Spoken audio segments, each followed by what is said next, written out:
What's going on, everybody? B. Scott here with you, and on today's show, we got your running back sit starts heading into week 7.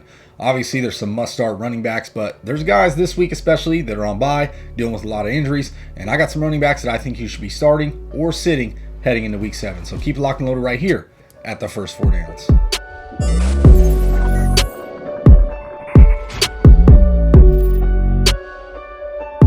What's going on, everybody, and welcome back. B. Scott here with you, and we're going over your running back sit starts. We got a lot of buys this week. Big buys. Austin Eckler, Dalvin Cook, Zeke. Lots of big name players that are on bye this week at the running back position. Also, dealing with some injuries. No Nick Chubb. More than likely, no Saquon Barkley. No David Montgomery still. I mean, lots of running backs you drafted high, and now it's getting slim pickings, plain and simple. So let's dive right into it. But before we get to today's content, don't forget, like the video, subscribe, share, thumb bell, all that good stuff, and then comment. If there's a running back I don't mention, because I'm not going to mention every single running back, drop in the comment section, and I'll be glad to get back to you with my opinion on whether you should be starting them, sitting them, flexing them, things like that. So let's get started with 10 must-start running backs, plain and simple. These are guys I'm just going to mention the names because you should be starting them every single week. Derrick Henry playing Kansas City Chiefs, give up the most yards to running backs. He should have 1,000 yards this week, plain and simple. Jonathan Taylor, you're starting him, been studding out, playing San Francisco 49ers. Aaron Jones playing the Washington football team. Must start, obviously. DeAndre Swift, top 10 running back in fantasy. You're starting him against Los Angeles Rams. Tough spot, but it doesn't matter. Cordero Patterson, been great. And he's got the Miami Dolphins. They're terrible against running backs also, so you're firing him up. Joe Mixon, must start against Baltimore Ravens. Pure volume, plus the receiving work. Baltimore giving up a lot of receptions to running backs. So you're starting Joe Mixon. Darrell Henderson, at this point, must start every single week. Playing Detroit Lions, smash spot. Leonard Fournette, tough spot, playing the Chicago Bears, but you're going to be firing him here. Alvin Kamara, playing the Seattle Seahawks, must start, playing a simple set and forget it. And then Chuba Hubbard, this is the last guy I got as the top 10 running backs this week. Going against the New York Giants, give up a lot of fantasy points to running backs, and they're just not very good. So Chuba Hubbard, workhorse guy, you're going to be starting him. Let's dive now into the must-start running backs for me. I got top 5 guys that you should be starting outside of the top 10 that are guaranteed. So first off, Damien Harris. I had him as a sit last week in a tough spot. He proved me wrong. 101 yards and a touchdown against the Dallas Cowboys on 18 carries. Now he gets the New York Jets, giving up the second most fantasy points to running backs. And I just think the game script alone is going to be good for Damien Harris. Him and Ramondre Stevenson looking like that 1-2 punch right now. And the Jets, their offense just doesn't scare me. I don't think they're going to be able to go into New England and make that game competitive. So Damien Harris should have probably 20 carries and honestly put up 60 yards and a touchdown on these Jets earlier on in the season. So Damien Harris must start for me this week. Another guy, Josh Jacobs. Had him as a sit once again last week. Found the end zone. Didn't do necessarily great, but hey, he had a good day. He's getting the lion's share of the carries. Really taking over that snap share. And honestly, this week, a good spot against Philadelphia Eagles. Give up the 5th most rushing yards, 4.5 yards per carry to running backs, and the 7th most fantasy points to running backs. So you got to be starting Josh Jacobs this week at home. Should be a good spot for him. Probably to find the end zone again. He's seeing enough volume, plain and simple, that you're going to be starting him, especially this week. Another guy, James Conner, playing the Houston Texans. It's the Houston Texans. They're favored by 17 points. The game script alone, James Conner should see somewhere between 15 and 20 touches, at least 16 carries for 71 yards last week in a positive game script. You could see something similar to this against Houston Texans team, but I could see a touchdown, possibly 2 this week. Houston giving up third most rushing yards to running backs, 8th most fantasy points, and it's a great spot for James Conner. You're probably starting Chase Edmonds as well. I like both of them in this matchup, but James Conner for me, I think, should be having a huge day here. Another guy, Damien Williams. Now look, this is not necessarily a great spot for him, plain and simple, playing the Tampa Bay front. They just don't allow anything to running backs. Second fewest fantasy points to running backs, allow only 3.4 yards per carry to running backs. Not good, but they do have the fewest rush attempts. Teams just don't tend to rush on them. But they do allow a lot of receiving work and a lot of receptions to the running back position. 2nd most receptions, 5th most receiving yards. And Damien Williams, if he returns from the COVID list. Obviously, you got to pay attention to that. But I like him in the game script. I'm guessing the Bears are probably going to be down a lot in this game. Tampa Bay is no joke, plain and simple on offense. That's why teams don't run against them. They just throw because they got to try and stay into the game. The game script is going to play well for Damien Williams in this matchup. Even with KHALIL Herbert, as good as he's looked, I like Damien Williams as the better pass-catching option.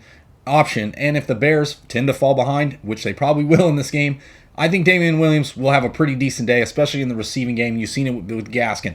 You've seen it, throughout this season with Tampa Bay giving up a lot of fantasy points to pass-catching running backs. So Damien Williams, I like him this week.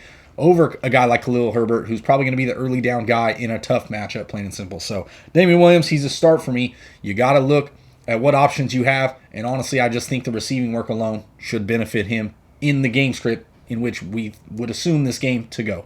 And then another guy, Mike Davis. I got him as a must start. I had him as a must start the week prior. He didn't necessarily look great, but he found the end zone in an easy matchup in London against the Jets. Now he gets the Miami Dolphins, giving up the 5th most fantasy points to running backs, and it's just a good spot here. I think he hasn't looked great on the season, plain and simple, but he's a guy that is going to see enough volume early on and early down work. And then, honestly, as a receiver, too, he gets a lot of receptions in the pass game. So, Mike Davis, he's a start for me this week. Albeit it'll probably be on the lower end of the RB2 range, but he still is a guy that I would be starting considering how many injuries there are, how many bye weeks, big name players that are on bye. So, I'm starting Mike Davis this week in a good matchup. So, now we can look at some must-sit players. Guys that I'd probably be sitting this week, KHALIL Herbert. I mentioned Damien Williams. I like him in the matchup better than KHALIL Herbert. I'm guessing that Damien Williams would probably work more into that passing down role, better in pass protection. And obviously, if Damien Williams is out, KHALIL Herbert, just based on volume, you probably could start him here, albeit it's a tough matchup. So, but KHALIL Herbert is a sit for me if Damien Williams is to play. I think the early down work, like I mentioned, 3.4 yards per carry, that's all Tampa's allowed. They just don't allow a lot of points to running backs. Teams don't run on them because they can pass on them so easily. So I think he will possibly be very game scripted out of this matchup. So if KHALIL Herbert is the only running back, then yes, he's a possible start for me. But if Damien Williams is there, I like him over KHALIL Herbert this week. I would be sitting Herbert.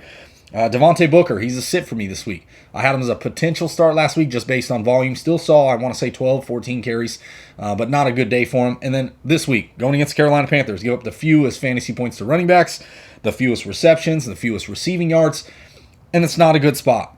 Honestly, the Carolina Panthers have given up 2 big productive days to running backs. It was Zeke and Dalvin Cook. Those are elite running backs, plain and simple. Other than that, they've shut guys down. Even Alvin Kamara, earlier in the season, held him to 5 yards on 8 carries. So I don't like DEVONTAE Booker in this matchup. It's just not a good spot for him. Yes, he'll probably prove me wrong and have a great day, but I can't trust it against this tough Carolina front. They're still pretty darn good, plain and simple. So also, Thursday Night Football. We got some running backs that I would just probably stay away from altogether. This matchup, I really don't want to have to start any players in this matchup. I get it if you got Noah Fant. That's, Cortland Sutton maybe. Tim Patrick maybe. But I can't trust any of this. You got Denver Broncos heading into Cleveland on a short week. Cleveland completely banged up with injuries. No Nick Chubb, no Kareem Hunt. Dearness Johnson. Now, yes, you hope for the volume, plain and simple. But the Denver Broncos have still given up the 8th fewest fantasy points to running backs. Only allowed 3.7 yards per carry. And I don't like Dearness Johnson as a true workhorse. They're probably going to work in Demetric Felton as the passing down back, and the game script. Who knows what this game's even going to look like. Dearness Johnson, I get it. You're starting him on the hopes that he gets 15 to 18 carries, and he can find you 50, 60 yards and hopefully fall in the end zone. That's what you're hoping with Dearness Johnson. I don't necessarily love it this week, albeit the Denver Broncos, their defense has kind of fallen apart over the past few weeks, but the injuries to the Cleveland Browns offensive line, no Baker Mayfield, no Odell Beckham more than likely. I just don't like the offense as a whole looking at Cleveland going against Denver Broncos defense. It's been good, maybe not as good as of late, but it's still a pretty good defense. So I'm staying away from those running backs. And then on the flip side, Melvin Gordon, Javonte Williams, they're still splitting 50-50. You hope one of them finds the end zone to get the value you want, that you need.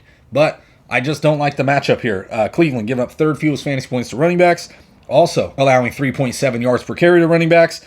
They've only given up 4 total touchdowns, and 3 of those were to Austin Eckler just 2 weeks ago. So I don't necessarily love Melvin Gordon or Javonte Williams in this matchup. If it was me, I'm trying to stay away from this game altogether. I really don't want many players in this game. Who knows what's going to happen? I mean, obviously Denver Broncos are a little more healthier on offense, so maybe they can get something going, but I just don't like the running backs in this matchup. So that's it. That's your running back sit starts. I got all your must-start running backs. 5 starters I would be starting this week, and then obviously some 5 or 6 running backs that I would not be starting this week, plain and simple, heading into week 7. So if you like the video, don't forget, subscribe, share, thumb bell, all that good stuff, and then comment. If there's a running back I missed, because I didn't mention all of them, if there's a running back you want to hear more about or ask any questions about whether you want to start or sit running backs over each other, drop in the comment section. I'll be glad to give you my opinion on what I think this week is going to play out. So for the first 4 downs, it's been B. Scott, and I'm out.